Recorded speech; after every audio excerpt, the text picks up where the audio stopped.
सांगणार तू आज बाप्पाला निरोप देण्यासाठी आलेली आहे, कसं वाटतं तुला बाप्पाला निरोप देताना?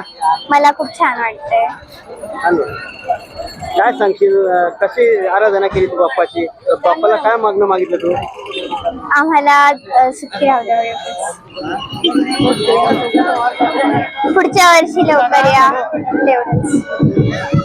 जेव्हा गणपती बाप्पा घरी होते तेव्हा खूप छान वाटत होते, पण जेव्हा त्यांची जागा मोकळी झाली तेव्हा खूप वेगळं वाटतं आता. काय केलं?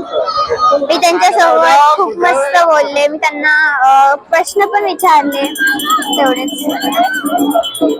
काय मागितलं तू बाप्पांना?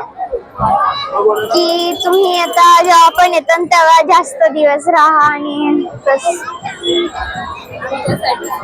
आमच्यासाठी चांगले करा वगैरे. काय नाव तुझं? समृद्धी सुगत पालवणकर.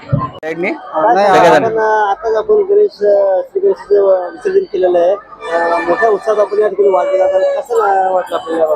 खरं तर 10 दिवसानंतर हा जो दिवस असतो हा खरंच डोळ्यांमध्ये पाणी आणण्यासारखा असतो. 10 दिवस बाप्पांची आपण मनोभावे पूर्ण सेवा करतो. देवाला आपण आपली इच्छा, आपल्या सर्व आकांक्षा या सर्व आपण मानत असतो. आणि आज खरं तर बाप्पांना निरोप देताना सगळ्यांचे डोळे पाणवलेले आहेत.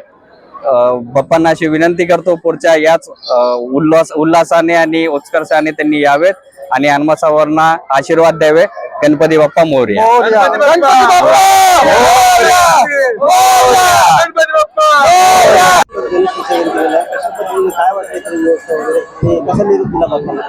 गणपती बाप्पाचा हा सण जो आहे, महाराष्ट्रातील लोक खास करून आपल्या मराठवाड्यातली लोक खूपच उत्साहाने हा सण साजरा करतात. 10 दिवस जे असतात गणपती बाप्पाचे ते खूपच उत्साहाचे असतात आपल्या सर्वांसाठी. आज गणपती बाप्पांना आपण जो निरोप दिला ते खूपच मन हळवं करून आपण हा निरोप दिलेला आहे. पुढच्या वर्षी परत गणपती बाप्पा येऊ आणि सर्वांवर सुख समृद्धीची वर्षा करो, हीच गणपती बाप्पाच्या चरणी प्रार्थना. माझं नाव अक्षय महाले. काय सांगाल सर, या ठिकाणी कसा बंदोबस्त लावण्याचा, किती कर्मचारी आहेत? जिल्हा परिषद सार्वजनिक विहिरीच्या गणपतीच्या विसर्जनाकरिता इथे एक ACP, 2 PI, 4 PSI आणि जवळजवळ 40 पुरुष व महिला अंमलदार बंदोबस्त करता नेमण्यात आलेले आहेत.